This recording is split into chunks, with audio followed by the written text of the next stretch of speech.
सभी एस्पिरेंट्स का इस वीडियो में बहुत बहुत स्वागत है। आज मैं आपको एक ऐसा मंत्र दूंगी जो मेंस की तैयारी में, मेंस के सिलेक्शन में और मेंस में आपको फाइनल सीट दिलाने में, अच्छे नंबर अर्जित करने में आपकी बहुत मदद करेगा। तो वीडियो में लास्ट तक बने रहिए और अगर चैनल पर नए हैं तो चैनल को सब्सक्राइब करें, वीडियो को लाइक और शेयर करें। अगर आप सिविल सर्विसेज में अंतिम रूप से चयनित होना चाहते हैं, चाहे वो आईएएस का मेंस का एग्ज़ाम हो या फिर यूपी पीसीएस का मेंस का एग्ज़ाम हो, तो आपको मेंस में ही अच्छे नंबर लाने होते हैं। मेंस में एक एक नंबर के लिए बहुत ही कड़ी टक्कर होती है, बहुत ही टफ फाइट होती है और उसी से आपका रैंक और पोस्ट डिसाइड होता है। तो अगर यूपी पीसीएस की बात करें तो कुल 1500 नंबर का आपका मेंस का पेपर होता है, जिसमें जीएस के 4 पेपर और 2 पेपर यूपी स्पेशल के होते हैं, वो भी जीएस पैटर्न पे ही होते हैं और ये सभी डिस्क्रिप्टिव फॉर्म में होते हैं। तो अगर मेंस में आपको अच्छे नंबर लाने हैं तो मैंने जो फॉर्मूला अपनाया था आप उसको अपना सकते हैं और आप भी अच्छे नंबर लेके आ सकते हैं, और वो है 3D पावर ऑफ मेंस। अब जानते हैं कि ये 3D पावर ऑफ मेंस क्या है। तो पहला 3D में 3 डी हैं। मेरी 3D का पहला डी जो है वो है डेफिनीशन। डेफिनीशन यानी परिभाषा। आपके सिलेबस में बहुत सारे बिंदु दिए हुए हैं। पहले तो आप पूरा सिलेबस देख लीजिए, उसको जान लीजिए, समझ लीजिए। सिलेबस में दिए हुए एक एक वर्ड की आपको डेफिनीशन एकदम क्लियरिटी के साथ पता होनी चाहिए। अब इसके लिए चाहे आप नोट्स बना लीजिए, चाहे आप कैसे भी करके, लेकिन आपको एक क्लियर कट डेफिनीशन हर एक टर्म की पता होनी चाहिए।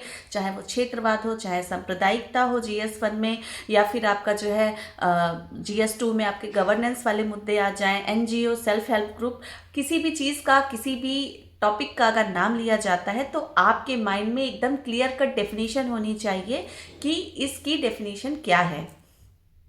तो आप चाहें तो एक आप नोट्स बना सकते हैं डेफिनेशंस का। और इसका यूज़ कहाँ करना है? डेफिनेशन वाले पार्ट का यूज़ आप कर सकते हैं किसी भी आंसर के इंट्रोडक्शन को शुरू करने के लिए। हम सभी जानते हैं कि अच्छे आंसर में 3 पार्ट होते हैं: introduction part, main body part और कंक्लूजन वाला पार्ट। तो डेफिनेशन के लिए आप हमेशा जो है इंट्रो में डेफिनेशन को डाल सकते हैं। अगर कोई ऐसा आंसर है जिसमें आप कोई ऐसा क्वेश्चन पूछ लिया जिसमें आपको कुछ नहीं समझ में आ रहा है कि आप शुरुआत कहाँ से करें, तो जिस टर्म के बारे में उस क्वेश्चन में पूछा गया है, जो नाम शब्द दिया गया है, उसका डेफिनेशन से आप उसकी डेफिनेशन परिभाषा लिख करके आप उसको इंट्रो को स्टार्ट कर सकते हैं। ये एक बहुत अच्छा इम्पैक्ट भी देता है। तो डेफिनेशन से हमेशा अपने आप को बिल्कुल पावरफुल रखें, एकदम लैस रखें। फिर मेरे 3D की पावर में जो दूसरा डी है वो है डेटा। डेटा मतलब कि तथ्य, आंकड़े। हम सभी जब प्रीलिम्स की तैयारी करते हैं, अब मेंस की तैयारी करते वक्त अभ्यर्थी काफ़ी घबरा जाते हैं कि हम डेटा कहाँ से लेके आएँ। तो जब आप करंट अफेयर तैयार करते हैं प्रीलिम्स के लिए, तो उसमें आप देखते होंगे कि बहुत सारा डेटा दिया रहता है, बहुत सारे इंडेक्सेस दिए रहते हैं, बहुत सारी रिपोर्ट्स आती हैं, उनका एनालिसिस दिया रहता है, बहुत सारी प्रोडक्शन में रैंकिंग्स दी रहती है। तो आपको मेंस में जो है चीज़ों को कनेक्ट करने की कला सीखनी होगी, और आपको पॉइंट को कनेक्ट करने की कला अगर आ गई और आपने किधर की चीज़ किधर उठा करके कहाँ पे कनेक्ट करनी है, वो चीज़ अगर आपने सीख ली क्वेश्चन की डिमांड के हिसाब से, तो आपको मेंस में अच्छे नंबर लाने में कोई नहीं रोक सकता है। तो डेटा से अपने आप को लैस रखें। इसके लिए आपके पास एक बहुत ही छोटी सी कॉपी होनी चाहिए और उसके 4 सेक्शन बनाइए। बल्कि अगर आप यूपी पीसीएस का एग्जाम दे रहे हैं तो उसके 6 सेक्शन बनाइए, या फिर यूपी स्पेशल के लिए एक अलग कॉपी बना लीजिए, या फिर आप 6 छोटी छोटी कॉपियाँ बना लीजिए। ये कॉपियाँ आपको एग्ज़ाम हॉल में जब आप जाते हैं तो एंट्री करने से ठीक पहले आपको जो रिवीजन करना होता है उसमें भी आपकी मदद करेंगी, क्योंकि बहुत सारा डेटा याद रखना पॉसिबल नहीं होता है, बार बार रिवीजन की ज़रूरत होती है। तो जब आप करंट अफेयर पढ़ते हैं उसी से आप डेटा को निकाल लीजिए। अगर आप इंडिया में वाटर अवेलेबिलिटी को लेकर कोई रिपोर्ट आई है तो उसका कोई डेटा दिया है, या MPI का डेटा आता है, मल्टी डायमेंशनल पावर्टी इंडेक्स, या फिर मानव विकास सूचकांक आता है, ह्यूमन डेवलपमेंट इंडेक्स, तो उसमें रैंकिंग्स दी होती हैं, उसमें तथ्य और आंकड़े दिए होते हैं कि कितने लोग भारत में इस साल गरीबी से आए, बेरोजगारी का आंकड़ा है, इकोनॉमी से जुड़े हुए तमाम सारे स्टैटिक्स है, ये सब हम करंट अफेयर की तैयारी में प्रीलिम्स के समय पढ़ते ही पढ़ते हैं। एक दिन बैठ करके अच्छे से छटनी कर लीजिए कि कौन कौन से डेटा आप मेंस में लिखने लायक हैं, और उसको आप कैसे पहचानेंगे। आप सिलेबस साथ में रखिए, अगर वो बिंदु सिलेबस में दिया हुआ है तो आप तैयारी करते करते इतना तो आपको आइडिया हो जाएगा कि ये बिंदु मैं इस जीएस के पेपर में यहाँ पर यूज़ कर सकता हूँ या कर सकती हूँ। तो आप जो है एक ऐसी अपनी डेटा की आप एक छोटी छोटी कॉपियाँ बना लीजिए, और उसको हमेशा जब भी आप पढ़ने बैठें तो पहले उसका रिवीजन करिए, और एग्ज़ाम हॉल में जब आप जाएंगे पेपर देने तो उसको भी साथ में लेकर जाएं, और एग्ज़ाम हॉल से एंट्री करने से पहले जस्ट आप उसका एक बार रिवीजन ज़रूर करें। तो ये हो गए हमारे दो डी। अब 3D पावर ऑफ मेंस में मेरा जो तीसरा डी है वो है डायमेंशन। डायमेंशन का मतलब आयाम। किसी भी आंसर में कभी भी मेंस में स्ट्रेट फॉरवर्ड क्वेश्चन नहीं पूछा जाता है, क्वेश्चन को थोड़ा सा ट्विस्ट किया जाता है, क्वेश्चन को 2-3 पार्ट्स में तोड़ दिया जाता है।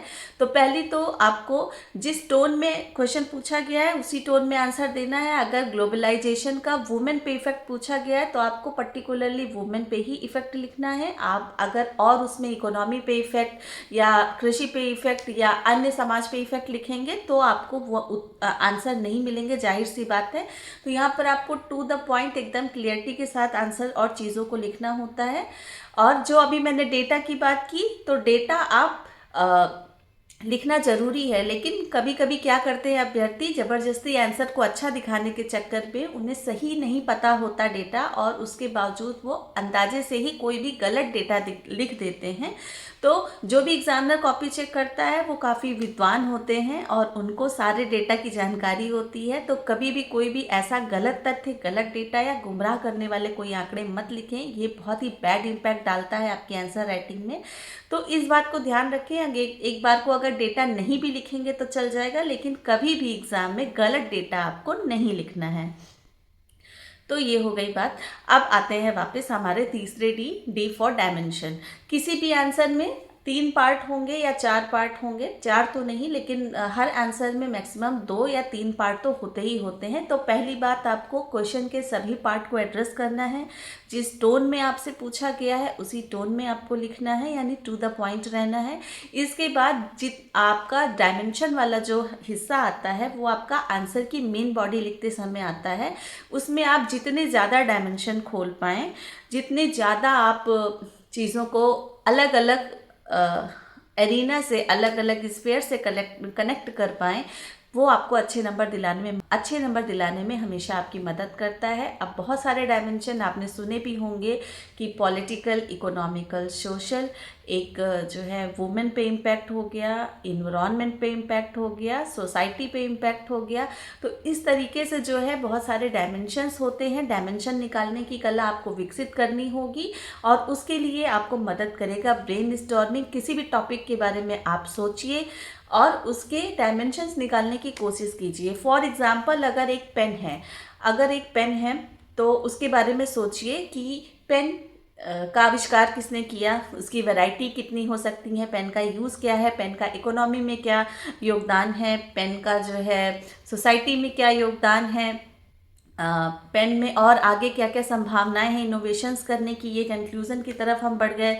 तो इस तरीके से जो है ये चीज़ आपको एसे राइटिंग में भी बहुत मदद करती है। किसी भी एसे में आप दिए हुए टॉपिक पे जितने ज़्यादा डायमेंशंस पे बात करते हैं उतना ही ज़्यादा आपका होलिस्टिक और कंप्लीट आपका आंसर माना जाता है, उतना ही अच्छी आपकी कॉपी लगती है और उतने ही अच्छे मार्क्स आपको एग्जामिनर द्वारा मिलने की संभावना होती है। तो डायमेंशंस निकालने के लिए आप किसी भी टॉपिक को पढ़ें, उसके बाद आप खुद से बातचीत करें, शीशे के सामने खड़े होकर बातचीत करें या ब्रेनस्टॉर्मिंग करें, ये सब चीज़ें हैं। तो ये था मेरा 3D पावर ऑफ मेंस, यानी डेफिनेशन, डेटा एंड डायमेंशन। तो इसको आप भी अपने आप को इसमें दक्ष बना ले जितनी जल्दी, उतने ही जल्दी आपका जो है मेंस क्लियर होगा और आपकी नैया सिविल सर्विसेज में पार हो जाएगी। पर इन सब चीज़ों के बाद, इन सभी सूत्रों के बाद एक चीज़ जो कॉमन है, जो कभी नहीं बदलेगी, वो है answer writing practice. Answer writing practice ज़रूर करते रहें, इसको बिल्कुल भी हल्के में ना लें। कभी भी ये ना सोचें कि आप वहाँ जा कर के आंसर लिख देंगे यहाँ पर जो क्वेश्चंस आते हैं उनमें आपको बहुत ढेर सारी ब्रेन स्टॉर्मिंग लगती है, आपको सोचना होता है, आंसर की फॉर्मेटिंग करनी होती है कि ये जिस चीज़ को पूछ रहा है, जिस तरीके से जिस टोन में पूछ रहा है उसको मैं कैसे लिखूं, किस क्रम में चीज़ों को बिंदुओं को अरेंज करूं। तो ये बिल्कुल भी पॉसिबल नहीं है कि आप बिना प्रैक्टिस किए जाएं और वहाँ पर पूरे 20 के 20 आंसर अटैम्प्ट कर पाएँ। अगर आप आंसर राइटिंग नहीं कर पाएँ, प्रैक्टिस करके नहीं जाते हैं, तो आप आंसर तो लिख लेंगे, लेकिन एग्ज़ाम में हमेशा ध्यान रखिएगा कि या तो दो में से एक ही चीज़ चलती है, या तो सोचने के लिए आपका दिमाग चलेगा या लिखने के लिए पेन चलेंगे। जितना ज़्यादा आप सोचने में दिमाग को चलाएंगे, जितना समय उसमें लगेगा, उतना आपका लिखने का समय कम होता जाएगा। इसीलिए अपने आप को इतना परफेक्ट बना लीजिए कि आप जब भी क्वेश्चन पढ़ें तो 30 सेकंड के अंदर आपके माइंड में बिल्कुल आंसर का फॉर्मेट बिल्कुल रेडी हो जाना चाहिए कि आपको इंट्रो पार्ट में क्या लिखना है, आपको मेन बॉडी में क्या क्या चीज़ें डालनी है और कंक्लूजन में क्या लिखना है। और बस आपकी कलम चलती रहनी चाहिए।